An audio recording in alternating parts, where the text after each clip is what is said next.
can be overlooked and undervalued, but you are not forgotten. We can't just fight depression. We have to proactively cultivate happiness. Listen to that small inner voice. There's so much noise coming in. People can't hear that small inner voice. If it's true, then it will fundamentally have paradox baked into it.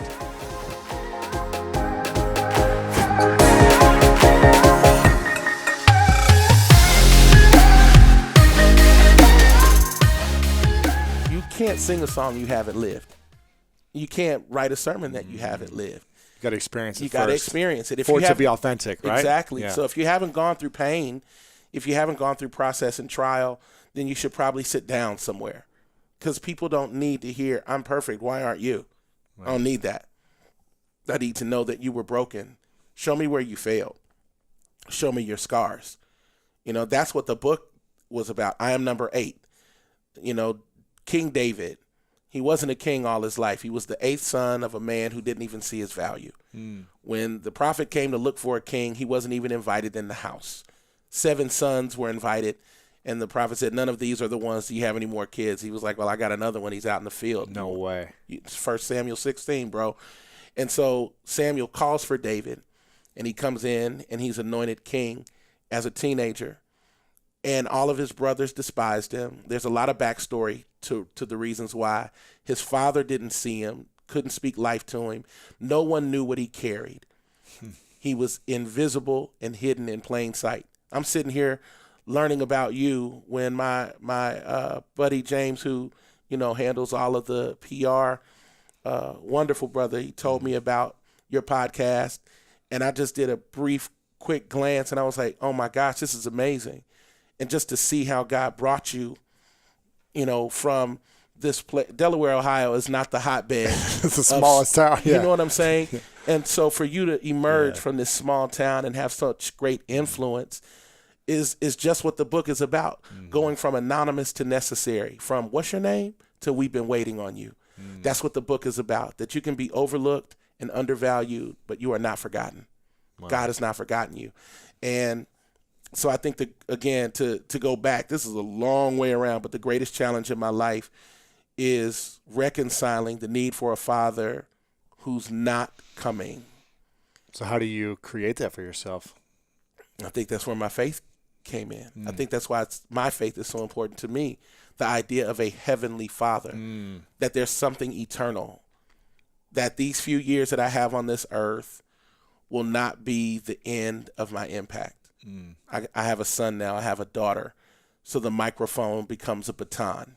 And one day I'll pass it to them, and I'll sit down, and they'll put me in the ground.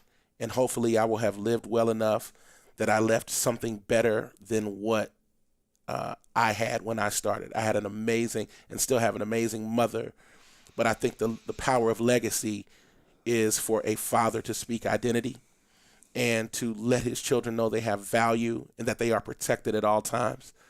And for me, I want my life to be defined by what I left in place for my kids and my grandkids. Yeah. And I really honestly believe that hunger for a father will never leave. I don't think it'll ever be filled, because that tender place gives me a heart for everybody else. Yeah. I understand tears. I understand people's longing. We're all broken somewhere, and we're all looking to be filled or fulfilled somewhere. And that, for me, is probably the thing that'll always be there. So what is the difference between suffering and pain then? Well, that's funny that you say that. The Course in Miracles says words are at best but symbols. So, I know that there's a conversation about the difference between suffering and pain, but and I know where some people go with that, the idea that, what do they say, pain happens, suffering is inevitable, or the other way around. I do think that there is, Nietzsche said, to live is to suffer, to find meaning, to survive is to find meaning in the suffering. And what we have learned a model in terms of medicine and healing, where we understand you can't just trash your body, then experience the almost inevitable sickness, and then just try to allopathically eradicate or suppress the symptoms. You have to proactively cultivate health. Health is not the absence of sickness. Sickness is the absence of health. We have to now apply that same model to our psychological and emotional state. Right. We can't just fight depression. We have to proactively cultivate happiness. Happiness is not the absence of depression. Depression is the absence of happiness. And the reason we're not happy is because we're not thinking happy thoughts. So some people will say to me, oh, Marianne, you can't just think happy thoughts. They might not realize what I mean by happy thoughts. You can't think of yourself as a victim and be happy. You can't withhold forgiveness and be happy. You can't fail to take responsibility for your own circumstances and be happy. You can't fail to atone for your mistakes and make amends for them and try to be a better person and be happy. You can't disengage from the suffering of other human beings or other sentient beings, not address them, and be happy. So there is a way in which our entire construct as a society is a setup for despair. Yeah. And I talk about Buddha and Moses and Jesus and this sort of spiritual transmissions. All of it, all the great religious systems, all the great spiritual and religious systems have at their core the issue of human suffering. Buddha said life is suffering, and his realization of that was the beginning of his journey to enlightenment. God sent Moses to rescue these suffering Israelites who were slaves in Egypt. Jesus suffered on the cross. Suffering is what happens when you are living within the vortex of the ego mind, the racial consciousness of the human race that repudiates love. You can't be happy here. Right. And then the journey, whether it's symbolized by the 40 years of the Israelites in the desert or the hours on the cross and the 3 days between the crucifixion and the resurrection, is those painful times where we are experiencing the suffering but learning the lessons so that we are then, through the grace of God, on the way to enlightenment, promised land, nirvana, resurrection, whatever you call it. So you're saying the only way to experience growth is through pain or suffering? Or No, can you experience I don't it? think that. Okay. The Course in Miracles says it is not up to you what you learn. It's only up to you whether you learn through joy or through pain. And in your own work, you know that but we need to develop the mental musculature that cultivates happiness. Right. I don't think we have to learn through pain. I think most of us have Right. a lot of our lives. I know in my life, I don't want to learn through pain as much as I did. And that's why I've wanted to learn the lessons of painful situations so that next time I do that, I won't create suffering for myself and others. Really, the heart of this is about being your own guru. And after I was finished the book, I realized that I was still pretty addicted to getting outside input. Like, it was one more psychic reading. It was another intuitive something. It was like, well, maybe I need a more specific business coach for this specific issue. Just like one more psychotherapy session, you know? One more yoga session. Yeah. One more retreat. Yeah. Yeah. And so I have gone on an input fast. And it feels like really confessional. Like I feel like I'm in an AA meeting saying, you know, I'm Danielle. And I haven't had a psychic reading for 8 months. And That's funny. yeah, just much fewer like spiritual paraphernalia in my life. No, I'm just not referring to those tools as much. It's about me. And you know what? It's 50-50. If you listen to everybody else, your chances of pulling it off, still 50-50. If you listen to yourself, still 50-50. But listening to yourself, oh God, you save a lot of money. It's much more efficient. And you really build that muscle. You know, intuition is a muscle. And so much in the self-help space is like, you know, listen to that small inner voice. And there's so much noise coming in. People can't hear that small inner voice, let alone trusting it, let alone acting on it. So you need to just stop with the input and create some space. And then you can hear yourself. And sometimes it'll be right.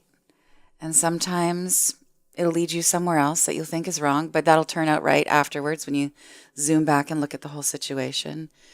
But yeah, input fasting. It's good for you. I mean, how do you think people should create a structure for themselves to have that space? Because we're so attached to the phones and, you know, being in the digital information world. What do you recommend? To create that space. Yeah. Less seeking of external input, as I just said. I think you have to have some kind of practice of stillness in your life. Yeah. And I know everybody would like to avoid it. I know we would like to take shortcuts. I mean, look, the first thing I do in the morning when I roll over in bed is I check my phone, and then I meditate. So I'm not saying like it's right. So I just want to see who loves me. Right then, Did I get any how text many people liked me? Emails? Yes. Did I get Likes? affirmation for my value on the planet? Right. And then I tune in. So whatever it is for you, if it's your morning run, if it's your time on the elliptical, if it's 4 minutes, if you're really going to give her and sit for 20 minutes to an hour, like you must have that. And it's like. We clean our bodies, we clean our system.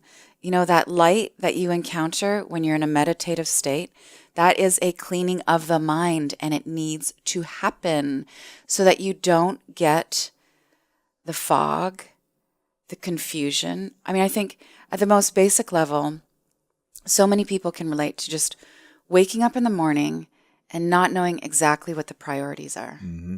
So many people do that. Right. It's that fogginess, and this can go on for years. Decades for people. Decades.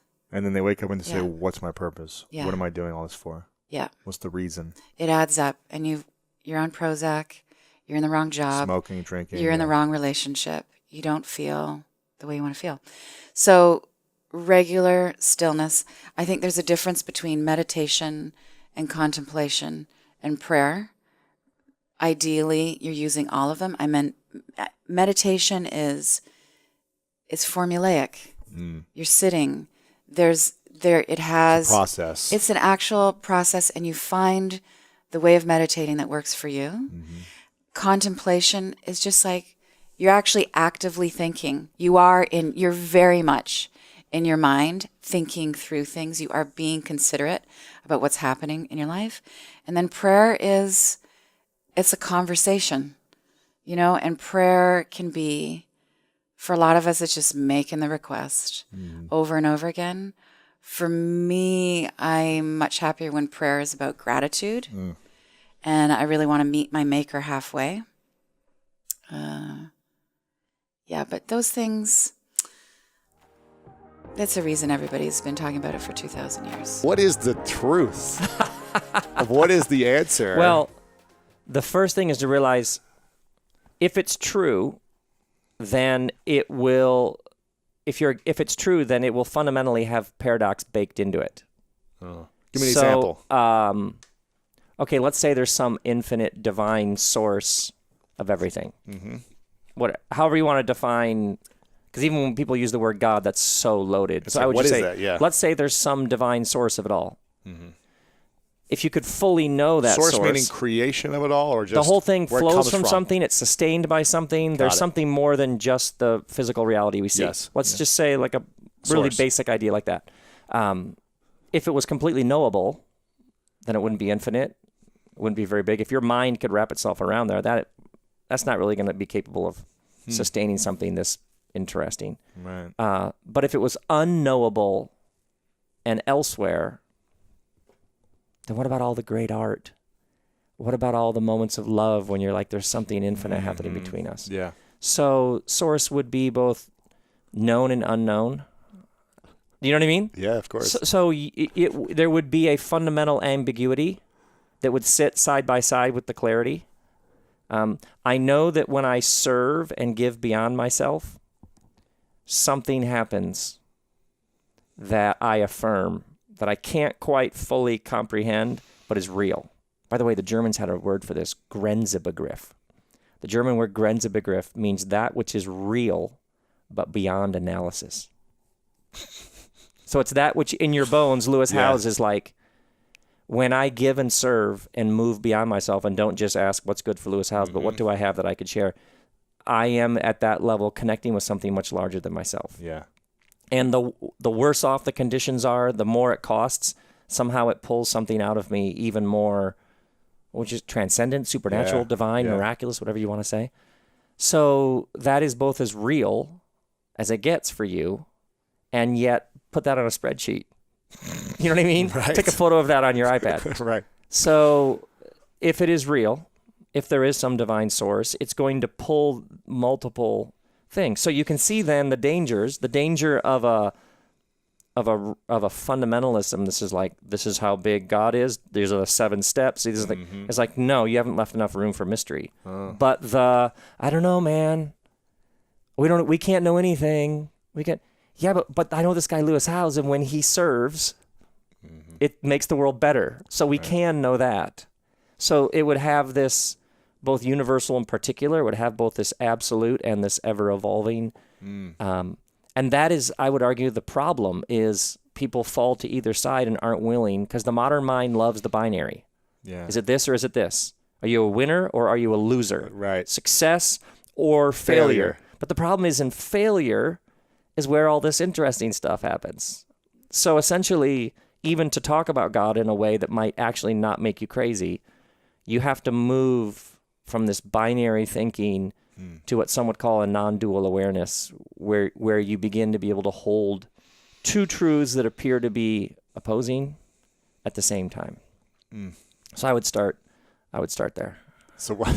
And now So what do you we have believe something then? to talk about. Now we have something to talk about. Like in that Everything is Spiritual tour that you came to. Yes. I mean, because 13.8 billion years ago, the universe explodes out of infinite compression, an infinitely compressed point of nothingness, sometimes called a singularity. That's what scientists are saying right now, is that the universe is 13.8 billion years ago, and it came out of a point of infinity, and it's just been expanding ever since. And at first it was just subatomic particles, and then about 3 minutes in, it formed atoms.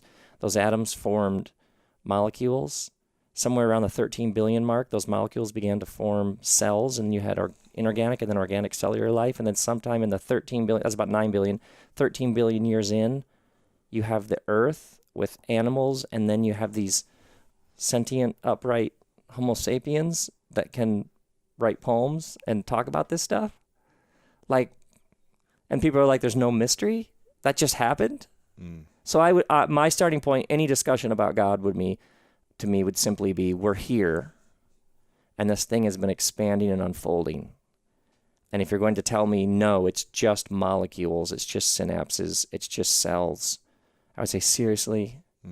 The most intellectually honest thing to me would be to leave space for something. Let's just start there. Yeah. Then the question becomes, well, what would you name that? It's interesting, in the Bible, there's lots and lots of different names for God. Because essentially when you use the word God, you're trying to name ultimate reality. So, and that's what actually started to happen to me when I was studying the Bible, is I was like, wait, there's a bunch of different names for God here. And this person uses this name, and this person talks about mystery. This person talks about revelation, the idea that there's some things you could know. So that's what happened to me, is when you're like, well, how can you know which is which? This is what the writers of the Bible were wrestling with. Wow. You know what I mean? Or how can we know if God is on our side? Because we're slaves. Is God okay with this arrangement? Is the universe okay with this person owning us? So the Exodus story, this big giant rescue of slaves and Moses, that was a story asking the question, is the universe okay with us being owned? And the story was about, no, it's not. God is actually the God of the oppressed. The forces are on the side of the underdog, the immigrant, the refugee, the single mom. So that's always, to me, an abstract talk about God isn't that interesting. But I start talking about, if there is a God definitely that God would be on the side of the refugee, right, the immigrant, the the single parent trying to hold it together.